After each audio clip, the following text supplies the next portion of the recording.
Hola, buenos días.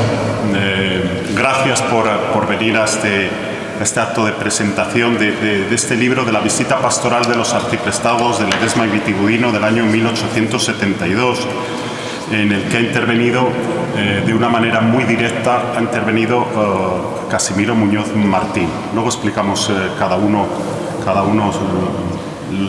las responsabilidades que tienen. Este texto manuscrito que está conservado en el Archivo Diocesano de Salamanca. En primer lugar, queremos agradecer aquí la presencia del diputado de Educación y Patrimonio Documental, Ángel Peralbo, que queremos agradecer. Y luego queremos agradecer también porque los conoce más Casimiro y me ha dicho que aquí hay varios alcaldes que hacen referencia a este libro, que aparece este libro de la visita pastoral que realizó en el año 1872 el arcipreste de Ledesma. Y os agradecemos también a la prensa que estáis aquí para hacer eco de esta noticia, precisamente en este día que está dedicado a los archivos y a este día tan importante, ¿no? Aquí se encuentran presentes al lado mío, pues se encuentran Tomás Durán Sánchez, que es el vicario general, que es el párroco insolidum de Albiatejada, Doñinos de Salamanca, la parroquia de la Santísima Trinidad del Arrabal y de la Sagrada Familia. Y luego después se encuentra el que ha realizado este libro. Tomás Durán prologa la obra, y el que ha realizado el libro, que lo ha recogido, lo ha recopilado, lo ha transcrito, como él dice muy bien, que es muy difícil, porque tenía una letra un poquitín difícil para hacer esa transcripción, o sea que ha dejado ahí bastante tiempo, y lo analiza también todo eso, que es Casimiro Muñoz, que es el vicario judicial, es el canónigo archivero de la Catedral de Salamanca, y luego es el párroco de muchos pueblos, Golpejas, Vega de Tirados, Tirados de Vega, San Pedro del Valle, Zarapicos, Carracal de Belambérez, Carrascal de Pericalbo y Baños de Ledesma, que también aparece en los Baños de Ledesma, que aparecen también en todo eso. Esto ha sido posible gracias a la colaboración entre los archivos de la catedral y el archivo diocesano. Como veréis en el libro, en la parte de abajo aparece que están los dos archivos unidos. Es una propuesta que hizo Casimiro y que ha habido también otras propuestas que hemos hecho otros años también, de devolución también de cosas que había allí que eran de aquí y todo eso. Es decir, siempre ha habido unas relaciones cercanas, fluidas. Somos archivos, podríamos decir, hermanos, nada mejor dicho, ¿no? Somos hermanos. Esta crónica, que fue recogida por don Andrés Palomero, barbero, pedida por el obispo en aquel entonces de Salamanca, don Joaquín Lluc y Garriga, esto se hizo hace más de 150 años. Más de 150 años. Han cambiado mucho las cosas. La pregunta siempre que nos hacemos, ¿y para qué? ¿Para qué una cosa que sucedió ya y que pasó, si lo que nos interesa ya es el hoy y el futuro? Pues yo creo que es importante que para afrontar el presente y el futuro bajemos a la realidad, bajemos a la historia, bajemos a nuestra memoria, ¿no? Y es necesario un ejercicio de humildad. Yo creo que le hubiera encantado esto que voy a decir ahora al obispo, por aquel entonces que mandó hacer esto. Lo que decía Santa Teresa, que la historia nos obliga a hacer un ejercicio de humildad, nos obliga a todos, para andar en la verdad, como decía Santa Teresa en las moradas, ¿no? Y eso nos va a ayudar. Si cuando lo tengáis veréis lo importante que es esto. Y luego un último apunte antes de pasar a que ellos hablen. Pero no sé si se han dado cuenta ellos. Los tres hemos sido sacerdotes de pueblos de aquella tierra. Los tres. Estamos aquí, hemos pasado por aquellos. Las parroquias que yo llevé en concreto no aparecen porque pertenecían a otro arciprestazgo. Pero, por ejemplo, don Tomás Durán y don Casimiro sí que han estado en estas parroquias y han conocido a los descendientes de aquella gente, los han conocido, han conocido aquellos descendientes de aquel paso de la historia que se ha dado en esa tierra. Una tierra, por cierto, una tierra muy profunda en muchos aspectos, pero también una tierra que le ha costado salir de la Edad Media, muchos años, dar el paso a la modernidad y dar el paso ahora a este momento histórico le está costando bastante por una serie de situaciones históricas. Pero lo verdaderamente importante, yo creo que para todos, es que estamos en el mismo camino, que ahora nosotros lo continuamos en el futuro, y estamos con el mismo Señor, que es el que nos acompaña en este momento. Y desde ahí deberíamos leer esta visita pastoral, que nos aporta muchos datos históricos, pero también nos aporta una iglesia que peregrina en medio del mundo, con sus luces y con sus sombras, detrás del Señor Jesús. Damos la palabra a don Tomás Durán Sánchez, para que él ha prologado la obra, para que nos haga un comentario sobre este libro. Pues buenos días a todos y a todas. Buenos días. Bueno, como hay alcaldes presentes y se está hablando de un arcipreste, de don Andrés Palomero, pues contamos una anécdota. Es que un obispo en visita pastoral pues inauguró el cementerio. Entonces, pues a la inauguración fue el alcalde, me mira casi como diciendo, ¿qué va a decir este? Entonces fue a inaugurar el cementerio y el obispo pues le alabó mucho, muy bonito, pero le falta algo. Y dijo el alcalde, bueno, no se preocupe, mañana mismo planto unos arciprestes y queda precioso. Bueno, por eso el arcipreste y los cipreses, ¿verdad? Muy bien. Bueno, yo lo que tenía que decir lo he dicho en el prólogo y ahora en la presentación, mejor dicho. Y ahora cuando Casimiro me ha dicho, me he llegado, me dice, tienes que hablar del obispo Lluc y Garriga, de don Joaquín. Bueno, pues no venía preparado para eso. Simplemente recordar esa figura tan importante, sobre todo para las siervas de San José, que está aquí una de sus representantes, es el obispo que alentó ciertamente el carisma de Santa Bonifacia, un obispo muy comprometido con el siglo XIX, muy conocedor de la cuestión social, y como los castellanos estamos abiertos a todos, pues recibimos obispos catalanes, vascos y de todo tipo, pues él era un obispo catalán, lo cual nos enriqueció mucho, y realmente es una figura a rescatar. Participó en el Concilio Vaticano I y al venir escribió una carta pastoral explicando su estancia en Roma y los avatares del concilio, muy bonita, digna de leer.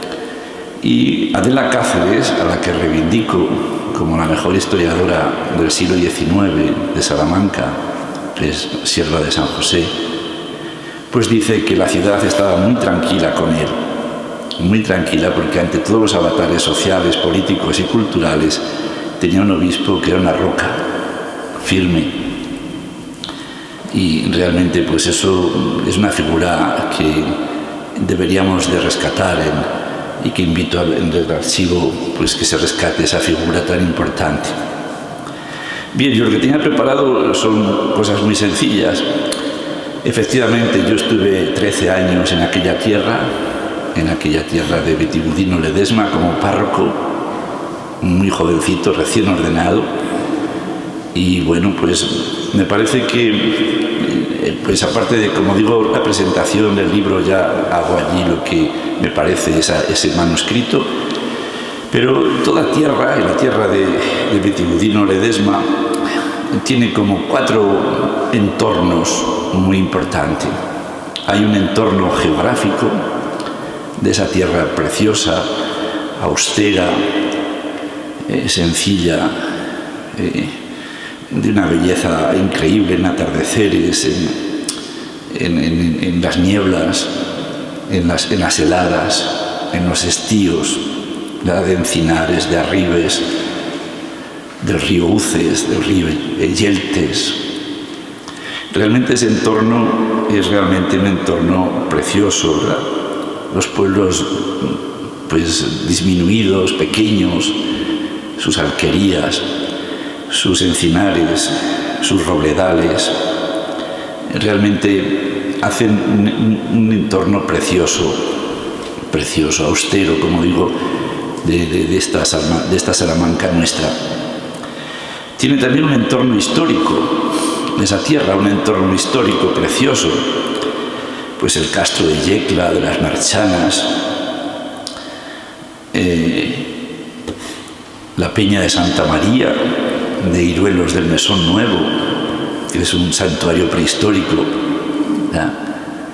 El Menir de Buena Madre, los dólmenes de Muélledes, de Zafrón, de Villasdardo, los restos visigóticos de Majujes, de las Uces, con la ermita Santa María, Madre de Dios, la advocación primera de la Virgen, con unos restos visigóticos preciosos, el castillo del Cubo, de Don Sancho, no digamos Ledesma fortificada, ¿ya? El lancero Julián Sánchez recorriendo aquellos encinares de aquellas tierras, la ladera que va de Yecla a Bogajo en una batalla, ¿verdad?, del siglo XIX. Bueno, un contexto histórico precioso.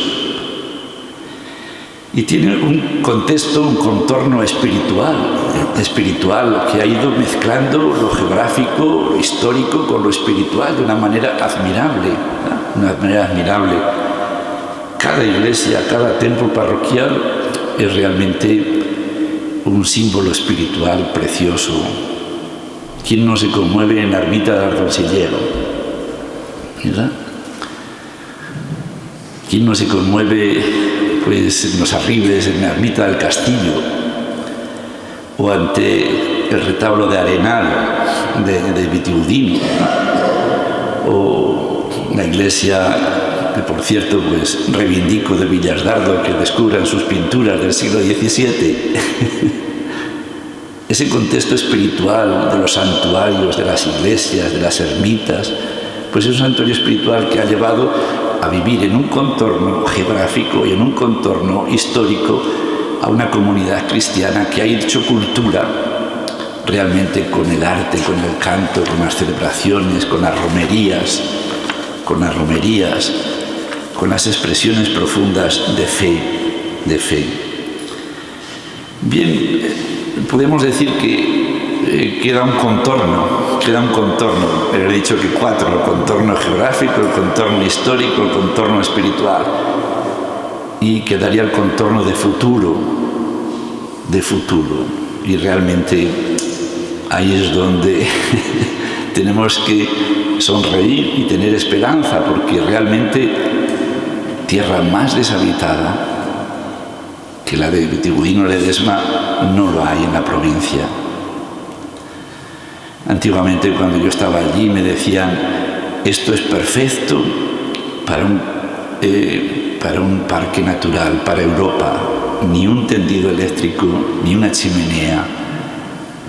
Pero tampoco podemos ser jardineros del paisaje, como a veces se nos pretende que seamos la gente del pueblo, sino que ese contorno del futuro pues realmente nos preocupa a todos. Por eso hay una frase preciosa del Papa Francisco que dice: hemos de ser custodios del pasado, pero artesanos de futuro. Es precioso, ¿verdad? Custodios de un pasado. Yo creo que eso lo hacen de una manera maravillosa en los archivos, los que estéis aquí, los párrocos que todavía continúan, ¿verdad?, con sus nombres, con sus apellidos. Son los únicos que permanecen viviendo en los pueblos, ni médicos, ni maestros. Son los únicos que yo reivindico, a esos curas rurales que siguen viviendo en los pueblos. Entonces, custodios de un pasado, pero artesanos de un futuro. Y ciertamente, ya que estáis aquí, los alcaldes y la prensa, pues no voy a perder mi minuto de gloria. Y es que realmente, es decir, hemos de avivar esas raíces, sobre todo en las generaciones jóvenes. Y os lo digo con mucho cariño a los alcaldes y a los responsables de aquellos pueblos, tanto de la Diputación: ahorrad la mitad de las orquestas y de las vaquillas del verano y dedicarlo a la cultura, a avivar las raíces. ¿Por qué? Porque no hay nadie más manipulable que una persona que no tenga raíces. Nadie hay más manipulable que una persona que no tenga raíces. Y eso es lo que queda en esa comarca, las raíces, que serán fecundas en el futuro. Entonces, es decir, que nuestros jóvenes no ignoren la historia. Tenéis un cometido precioso, también los curas, en los meses de verano, donde se llena de jóvenes, enseñarles las raíces, pero profundas, no el folclore solo de una procesión, perdonadme, sino las raíces profundas de la existencia de sus abuelos, de sus bisabuelos, de sus dólmenes, de su religiosidad, de su historia. Si no, son los más manipulables. Y ellos están abiertos porque vienen de barrios impersonales, de Madrid, de Bilbao, de Barcelona, y se encuentran con una humanidad que tiene raíces. Y eso le cala profundamente. Así que la mitad de orquestas, la mitad de vaquillas y más cultura. Segundo, no caigamos en una colonización cultural. ¿Por qué? Porque la cultura actual, mercantilista, ha barrido con la cultura de nuestros pueblos. Ha barrido con la cultura de nuestros pueblos. Hasta nuestras abuelas están pegadas a las telenovelas. Porque ha habido una colonización cultural. Una colonización cultural que ha desarraigado a los jóvenes y a las generaciones de realidades culturales y religiosas, históricas y geográficas profundas. Profundas. Nos quedan esas raíces. Y por último, fijaros, estamos muy preocupados de la nutria. Muy preocupados de la nutria, muy preocupados de las ranas, de conservar el medio ecológico. Pero cuidado con el medio ecológico humano, que puede haber que haya más lobos que niños. El medio ecológico humano es vital, ¿verdad? Es vital. Por eso, porque le tenemos tanto cariño a esa tierra que describe don Andrés Palomero, este arcipreste, que realmente reivindicamos esa tierra en ese camino. Perdonadme, lo he querido decir con mucha sonrisa, con mucho cariño, pero realmente yo creo que la historia debe de llevarnos a un salto hacia el futuro, y las raíces que tiene esa tierra son raíces muy profundas, muy bonitas, preciosas, que hemos de amar y deben de ser savia viva para las generaciones jóvenes. Muchas gracias.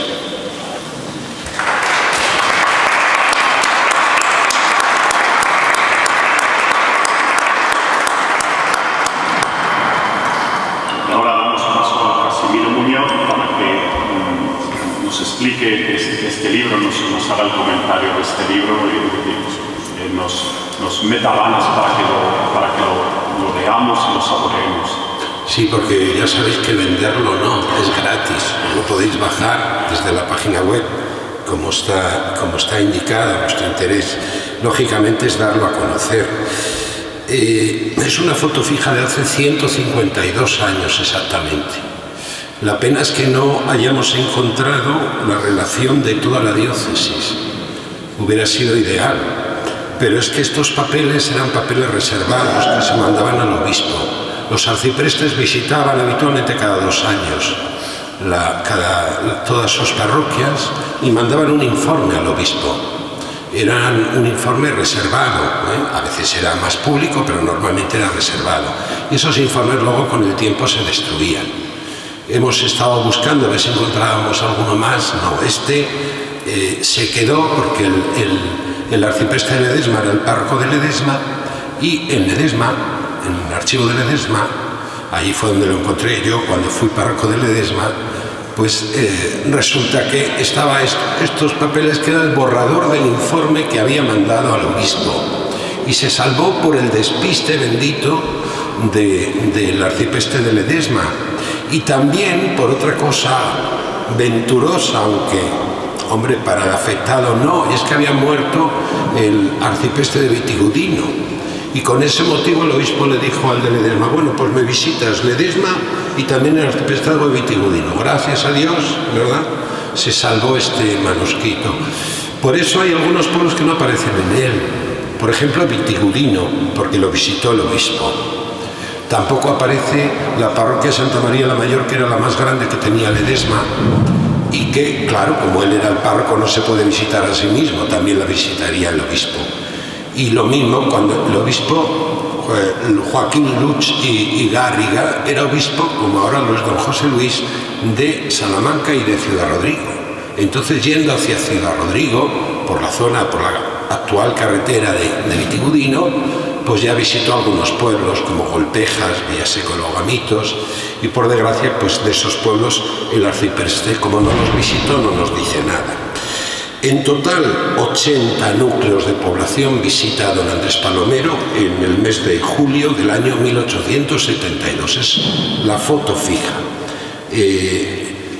Habitantes, yo calcularía, porque de algunos pueblos no dice, la mayoría dice los habitantes que tenían, pero de algunos no, pero yo calculo que más de 25.000 personas estaban en todos estos pueblos, porque contabiliza realmente 20.024, es decir, 6.718 del arciprestazgo de Ledesma y 14.206 del arciprestazgo de Vitigudino. Pero claro, en Ledesma, como no visitaba Santa María la Mayor, por ejemplo, en el año 1902, que es la fecha que he podido buscar, nada más la iglesia de Santa María la Mayor tenía 2.305 habitantes, incluía los mesones, lógicamente era una población grande. Vitigudino, que tenía 2.279 habitantes en 1902.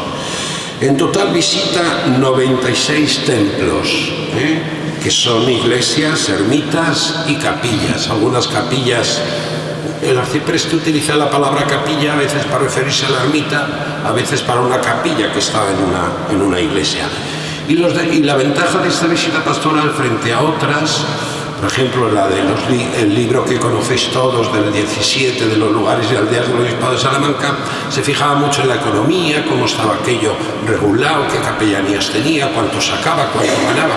Don Andrés Palomero está en una época totalmente diferente. Le preocupa cómo están los fieles, cómo están de bien tratados o maltratados, y si le interesan las cosas materiales es en tanto en cuanto puedan servir para la pastoral. Lógicamente, pues que el cura viviera en una casa, digamos, apropiada. Ahora os doy varios ejemplos de casas no apropiadas para curas, que fuera buena persona. Ahora os daré ejemplos de alguno que es buena persona, la mayoría de los curas, gracias a Dios, pero algunos, que claro, es lo que da la salsa un poco al libro, luego cuando lo leáis, pues hace gracia ver, ¿verdad?, que algunos curas no estaban en la norma, precisamente. Los templos en la mayoría estaban bien, curiosamente, en esa época, estaban bien cuidados.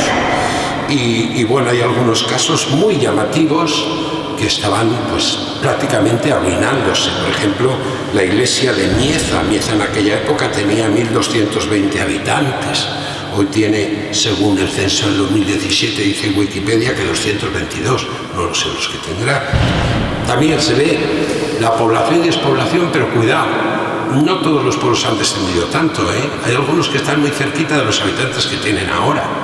Ha habido, como sabemos, un aumento de la población en los años 50 del siglo XX, pero antes, en esta época, había habido tantas trifulcas, digamos, que la población no era muy distante. Pero la mayoría de los pueblos, lógicamente, bueno, casi todos, tenían más habitantes de los que tienen ahora.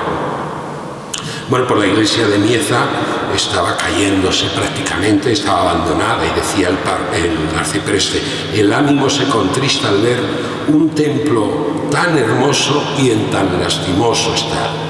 Y por el otro lado pues estaban las iglesias que le llamaban la atención a este arcipreste. Conocía las de Ledesma, probablemente las de Vitigudino varias también, pero algunas a lo mejor no las conocía. Y nos dice, por ejemplo, el grandioso templo de Bilbeste. Bilbeste en aquella época tenía 2000 habitantes. Ahora, según la misma fuente que antes cité, 436.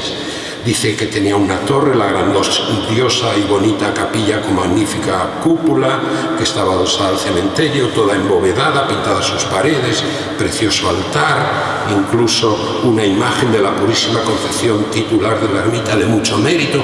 Era muy listo este arcipreste, ¿eh? Sabía cuando una obra era valiosa y cuando no lo era. Tenía ya experiencia y tenía también mucho ojo. O, por ejemplo, le llama la atención la cruz parroquial de Palacios del Arzobispo. Dice: la de mayor peso y más mérito artístico que he hallado en todas las iglesias visitadas, la cruz parroquial, ¿verdad? Y luego también pues aparecía, por ejemplo, en Villasdardo, la Purísima Concepción, titular de la iglesia, de excelente escultura. Y luego el templo parroquial de Santa María de Sando, lo conozco, y muchos de aquí a lo mejor también, y califica de grandioso, con una hermosa cúpula. Incidencias curiosas, pues por ejemplo, para que veáis qué manera de pensar muy distinta a la de hoy de nosotros.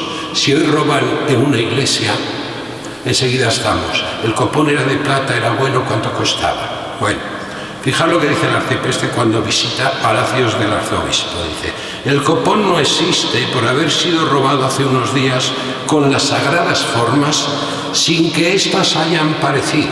Es decir, lo que le importaba eran las sagradas formas. El copón, bueno, pues ya se pondrá otro. Pero amigo, lo de las sagradas formas es el centro fundamental de la iglesia. Como veréis, era lo primero que inspeccionaba.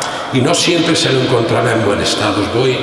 Ya digo que la mayoría estaba limpito, estaba bien conservado y tal. Los voy a poner las perlas de lo que estaba mal, y mal que llama mucho la atención. Cipérez.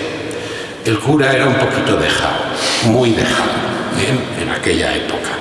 Dice: el sagrario lleno de polvo, telas de araña y tierra que saqué con la mano por haberla en considerable cantidad. En el sagrario, dentro del sagrario.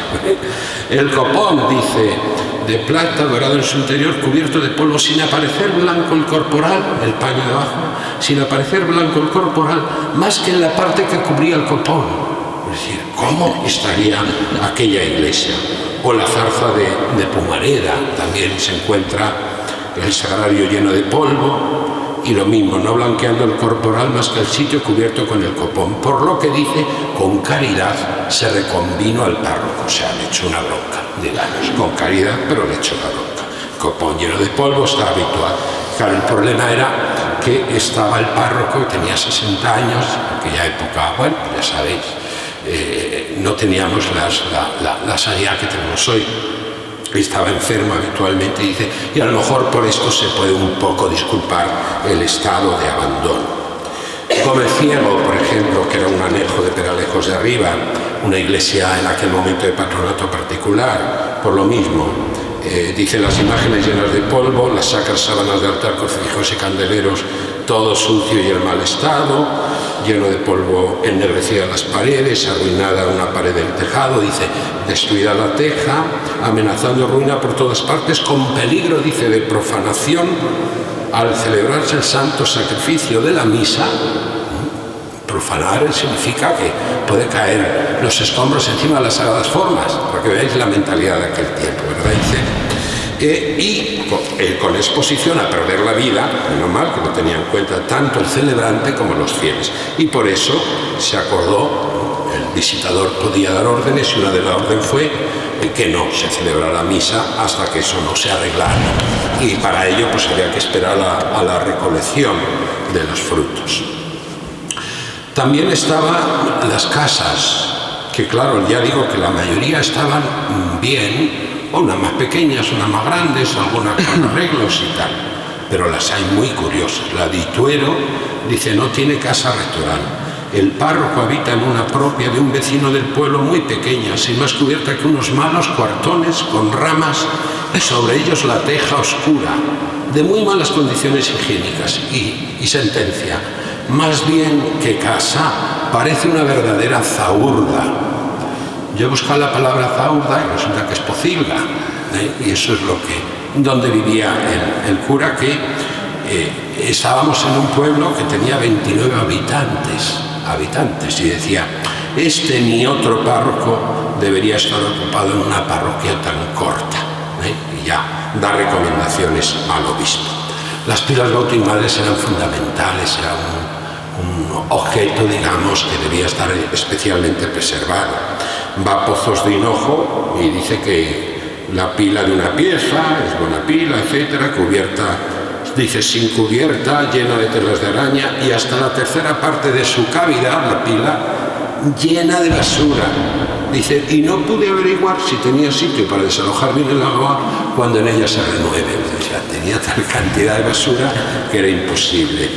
Y bueno, pues en este mismo lugar, todo lleno de polvo, las cagaduras de pájaros, dice, los altares más que mesas parecen basureros. Y el cura, que había muerto, y también era achacable a lo mejor el estado de dejadez a ello, sin embargo, que no tenía en Pozos de Hinojo, no tenía casa parroquial, dice, habiendo vivido el párroco en un pajar de un vecino, malamente habilitado para morar hasta que falleció, había muerto. Por otro lado, diríamos, no es extraño, vistas las condiciones higiénicas en las que podía vivir. Por haber había hasta un ocupa, para que luego digáis, hace 152 años, Villarmuerto, tiene casa rectoral bastante capaz, muy deteriorada. Habita en ella un feligrés que no quiere abonar la renta al párroco, el cual habita en Anejo, en otro pueblo, en una casa edificada en terreno perteneciente al marqués de Avendaño. Y este cura llevaba 14 años con un ocupa en la casa parroquial. Y bueno, pues se aguantaba, se ve que a lo mejor habría algún problema, no sabemos cuál, porque no explica mucho más. Toñinos de Ledesma, pues también habla de, fijaos el detalle, habían blanqueado la iglesia probablemente porque iba a venir el arcipreste, y para matar la cal, que era lo que se hacía antiguamente, pues oye, qué mejor sitio que la pila bautismal. Entonces la tenían llena de cal, ¿verdad? Y les reconvino también, y luego esto en Traguntilla, pues también, digamos, otro de los sitios con excrementos de ratones, etcétera, etcétera. Bueno, eso tampoco es tan raro. Bien, esto en cuanto a los templos, los feligreses, en general los deja bastante bien, porque también habla de las virtudes, de las devociones y de los defectos que tenían. Conocía, pues, lo que dijeran, allí por aquí en este pueblo se emborracha mucho la gente, o aquí en este pueblo hay muchos que roban. Bueno, pues lo va diciendo, ¿verdad? Y las devociones principalmente, pues a las ánimas, al Santísimo Sacramento, a la Virgen, al Rosario, y luego de los vicios de todos los lugares, en 40 dice que no tienen vicios conocidos, con lo cual, oye, pues casi la mitad, digamos, en los cuales no había vicios especiales que llamaran la atención. Y 17, como uno de los vicios principales en 17 lugares, dice que era la sensualidad, que hay que añadir otros 3 lugares que dice que era la lascivia. Hay una ligera diferencia entre lo uno y lo otro. Especialmente la lascivia en los jóvenes, como veis, de toda la vida, cosa natural.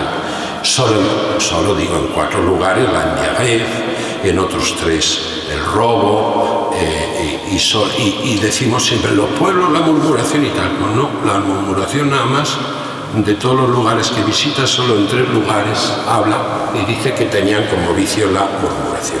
Los curas, ya os he dicho que 37 de los... hay 57 curas. De ellos 37 son o de buena conducta o ejemplares o modélicos, o sea, nada más. Otros 13 o no dice nada o dice no tengo antecedentes que mancillen su conducta. Y 7 son las perlas que os harán más gracia cuando leáis el libro, porque claro, el de Zarapicos, que era de los buenos, Zarapicos y de la de Tirados, que yo soy párroco ahora de Zarapicos y de la de Tirados.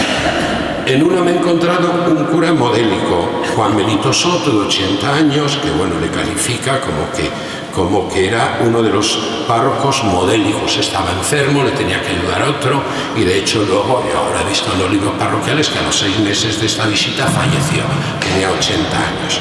Le celebramos el Día de Todos los Santos, y la gente, fijaos, 152 años, me dijeron, ese párroco que usted ha dicho es el que está enterrado en la capilla y tal. Y tenían un cierto recuerdo, un buen recuerdo, fijaos todavía. Ahora os hablo de los del otro extremo. Vega de Tirados, el párroco de 33 años de edad, lo que hace la juventud, ¿verdad?